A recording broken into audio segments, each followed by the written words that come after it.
شاندەك ji Partî Dîmokratîk Kurdistanî Şaxê Hesekê bi seroketiya Beşar Emîn endamê navenda siyasî serdana bajarê Tiltemirê kirin û sersaxiya malbatê pekirewanên teqînên bajarê Tiltemirê kirin. سێ سەیارەیە بڤی ڕەنگە هانا مەزن هەر یەک لە مەوقعکی لجیکی ئەف تەفجیرەهانی مەزن چێ ببێ ئەڤەیە تو نەمەیزینێ. و هەروەها شاندەك ji Encûmena Niştimanî Kurdî bi seroketiya Brehîm Biro serdana Tiltemirê kirin.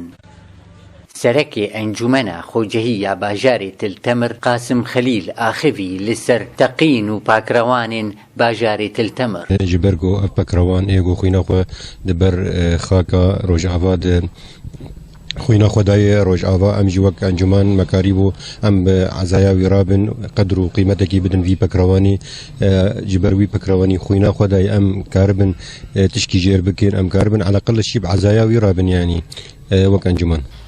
و هەروەها خەلکێن باژارێ تلتەمرێ هینا بەردەوامن ببە خەپارتنە خانیên xwe yê xerakirî û pêdiviyên xwe ji nav derdixin. Dara Ebdo, Ark, Tiltemer.